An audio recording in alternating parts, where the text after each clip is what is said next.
Good morning student. मैं Geetika Madhuban public senior secondary school से आपके हिस्ट्री की क्लास 9th क्लास हिस्ट्री। आज अपन यूरोप में समाजवाद और रूसी क्रांति के बारे में पढ़ेंगे।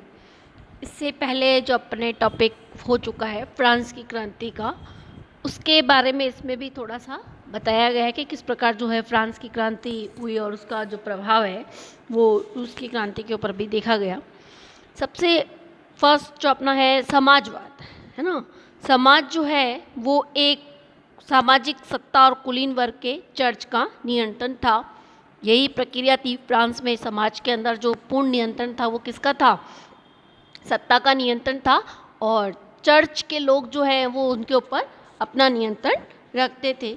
इसी प्रकार यूरोप और एशिया में भी सभी देशों में जो अधिकार था व्यक्तिगत अधिकार के रूप में स्वरूपों में सामाजिक सत्ता का नियंत्रण हो, ऐसी बारे में कुछ चर्चा छिड़ी। क्योंकि फ्रांस की क्रांति में भी इसी प्रकार के कुछ 3 जो अपने अधिकार थे वो दिखाए गए थे, जो विशेषाधिकार थे। वह भारत में भी राजा राममोहन राय ने और डेरोजिया ने फ्रांस की क्रांति के महत्व का बारे में बताया और उन्होंने इन्हीं घटनाओं के बारे में एक नया रूप प्रदान करने के लिए लोगों को जागरूक भी किया। यूरोप में भी सभी लोग आमूल समाज में परिवर्तन के पक्ष नहीं थे कि वहाँ का जो समाज चल रहा था उसके बारे में वह नहीं चाहते थे। उन्होंने भी कुछ बदलाव किए और यह बदलाव धीरे धीरे दिखने भी लगे। यह एक समाज को आमूल पुनर्गठन जरूरी मानते थे और उन्होंने 3 जो बातें थी वह उनका उपयोग लिया। कुछ रूढ़िवादी लोग थे, कुछ उदारवादी लोग थे और कुछ आमूल परिवर्तनवादी लोग थे। ये 3 जो हैं, यही 3 इस चैप्टर में सबसे मूल बातें हैं, जिसमें इसमें सबसे पहले अपन उदारवादी के बारे में अपन पढ़ेंगे। उदारवादी समाज में परिवर्तन के समर्थकों में से एक उदारवादी का ही था। ऐसा वह राष्ट्र चाहते थे जिसमें कि सभी धर्मों को बराबर सम्मान और जगह मिले। शायद आप जानते भी हैं होंगे इस बारे में कि किसी भी धर्म को ज़्यादा महत्व नहीं दिया जाता था यूरोप देशों में, है ना। ब्रिटेन सरकार जो है चर्च ऑफ इंग्लैंड के समर्थक थी और ऑस्ट्रेलियन और स्पेन कैथोलिक चर्च के समर्थक थे। तो उदारवादी समूह जो है वंश आधारित शासकों में अनियंत्रित सत्ता के विरोधी थे। वो ये चाहते थे कि ऐसा न हो कि उदारवादी जो लोग थे वो ऐसा चाहते थे कि सभी धर्मों को बराबर सम्मान मिले, कि जिस प्रकार शासक का बेटा ही वहाँ का राजा होना चाहिए, तो वो ऐसा नहीं चाहते थे। तो वो उसके ऊपर नियंत्रण चाहते थे और चर्च को जो लोगों का समर्थक नियंत्रण थे वो भी कम करना चाहते थे। वे सरकार के समक्ष व्यक्तिगत मात्र अधिकारों की रक्षा के पक्षधर थे। उनका कहना था कि सरकार को किसी भी अधिकार का हनन करने या उसे छीनने का अधिकार नहीं दिया जाना चाहिए। वह लोग लोकतंत्रवादी नहीं थे, लेकिन वह न्यायपालिका द्वारा स्थापित किए गए कानून के अनुसार शासन कार्य चलाएं, है ना। ये लोग जो हैं वो वयस्क मताधिकार यानी कि सभी नागरिकों को वोट देने के अधिकार के पक्ष में थे और वोट के अनुसार ही संपत्तियों को भी न मिलनी चाहिए, है ना। जैसे वोट जिसके पास हो तो उसके पास में संपत्ति अधिक हो, ऐसा नहीं होना चाहिए। जो जिसके पास में संपत्ति अधिक हो उसको ही वोट दिया जाए, ऐसा नहीं होना चाहिए।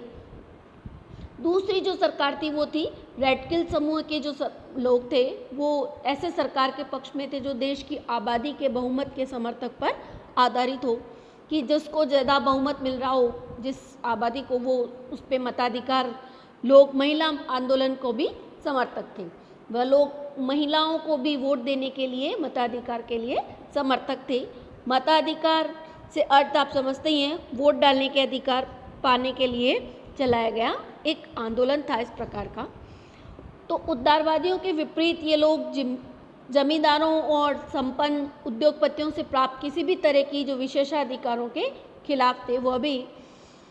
वह लोग तो क्या चाहते थे उदारवादी लोग, कि जिसके पास में संपदा अधिक हो उसको वोट मिला है, लेकिन ये लोग ऐसा नहीं चाहते थे। वे लोग निजी संपत्ति पे विरोध नहीं थे, लेकिन वे केवल कुछ लोगों के पास ही संपत्ति संकेंद्रण के विरोध जरूर करते थे। दूसरे जो लोग थे वो रूढ़िवादी और रेडलिक और उदारवादी दोनों के ही खिलाफ थे। वह लोग फ्रांसीसी क्रांति के बाद में रूढ़िवादियों में भी बदलाव की ज़रूरत को स्वीकार करने लगे थे। उनके समय जो है वो 19वीं सदी तक आते आते वे मानने लगे थे कि कुछ परिवर्तन हो जाने चाहिए, और वे चाहते थे कि अतीत का सामना किया जाए ताकि अतीत को पूरी तरह ठुकराया न जाए और बदलाव की प्रक्रिया धीमी हो। फ्रांसीसी क्रांति के बाद पैदा हुई जो राजनीतिक उथल पुथल थी, उसके दौरान यह राष्ट्रीय कायंत्रण में कोशिश में राजनीतिक धाराओं और सीमाओं की संभावना को स्पष्ट कर दिया गया था कि किस प्रकार के जो है अधिकारों की घोषणा की जाए। तो औद्योगिक समाज और समाज में परिवर्तन आया, वो किस प्रकार? औद्योगिक समाज में जो परिवर्तन आया और रेलवे में भी काफ़ी विस्तार हो गया, औद्योगिक क्रांति संपन्न हो चुकी थी। औरतों और आदमियों और बच्चों को सभी को कारखाने में ला दिया था। काम के घंटे यानी कि पाली बहुत लंबी होती थी, मजदूरी बहुत कम थी, लेकिन बेरोजगारी जो थी वो अधिक थी।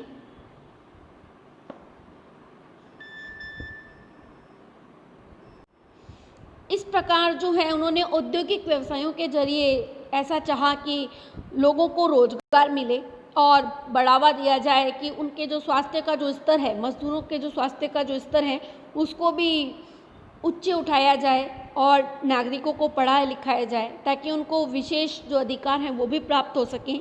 और साथ ही साथ में 19वीं सदी की जो शुरुआती दशकों में जो परिवर्तन हुए, कामकाजी स्त्री पुरुष के जो उदारवादी और रेडिकल समूह की पार्टियों के इर्द गिर्द गोलाबंद हो चुके थे।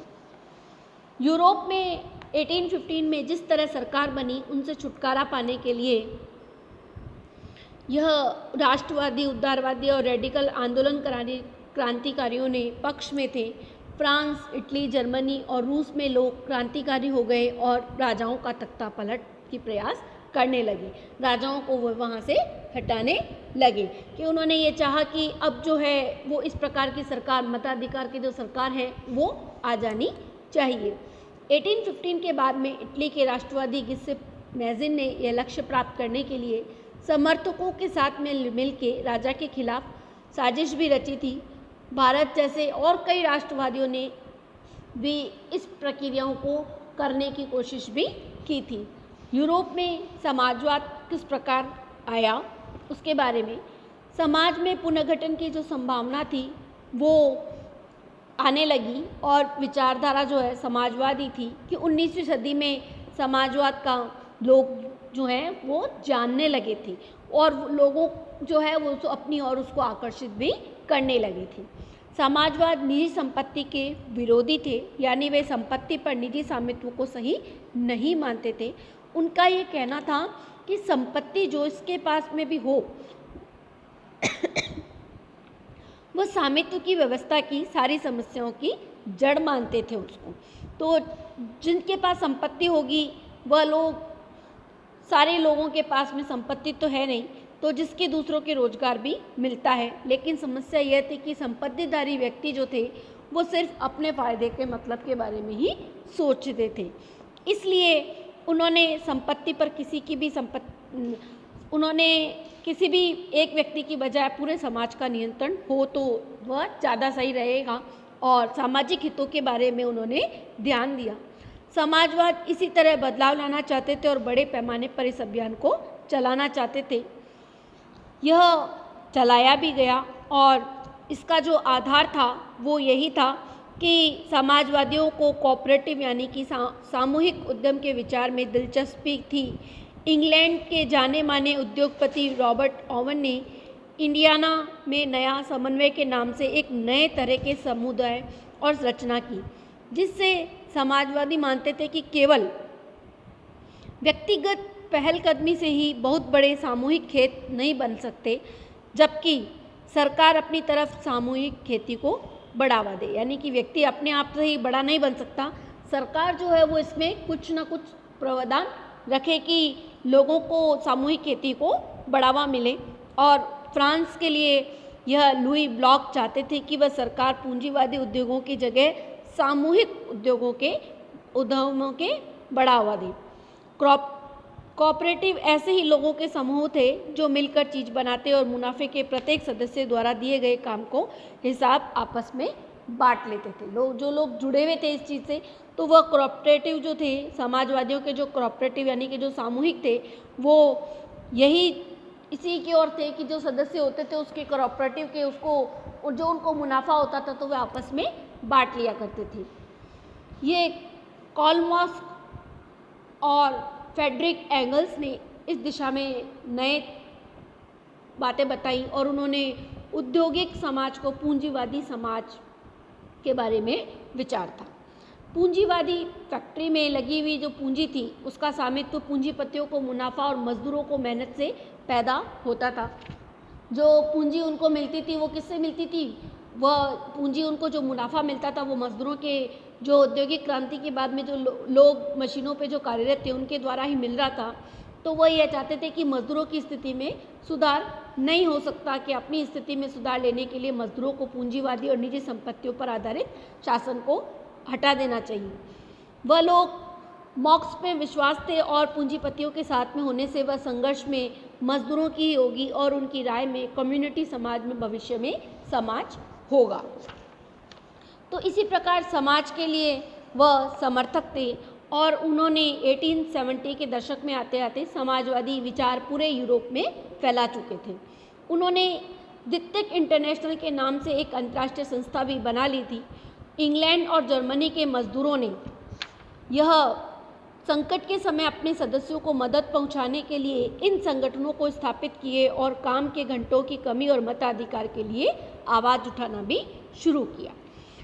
जर्मनी के सोशल डेमोक्रेटिक पार्टी के साथ ही इन संगठनों में काफ़ी गहरे रिश्ते थे और संसदीय चुनावों में वे पार्टी की मदद में भी करते थे।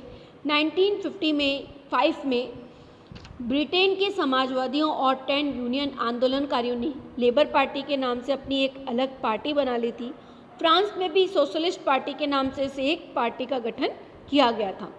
वह 1914 में समाजवाद में कई भी सरकारें बनाने की कामयाब नहीं हो पाई और संसदीय राजनीति ने उन्होंने कानून बनाने के लिए एक अहम भूमिका निभाई थी, मगर रूढ़िवादी, उदारवादी और रेडिकलों का दबदबा अभी भी बना रहा था कि वहाँ पर इस प्रकार की जो है व्यवस्था होगी। आज नहीं तो कल जो है वो मताधिकारों का और लोगों की जो औद्योगिक क्रांति आई थी तो उसमें भी अपना योगदान देने के लिए वह पूंजीपतियों के हाथ में एक खिलाड़ी नहीं बन के रहेंगे, जबकि मजदूरों को भी उनका जो अधिकार है वो मिलना चाहिए। तो इस प्रकार जो है ये तीन जो कम्युनिटी थी उन्होंने यूरोप में और आगे बढ़ाने के लिए, औद्योगिक क्रांति के लिए यह योजनाएं बनाई थी। रूस की जो क्रांति थी उसकी शुरुआत 1914 में हुई, उसके बारे में अपन नेक्स्ट क्लास में पढ़ेंगे।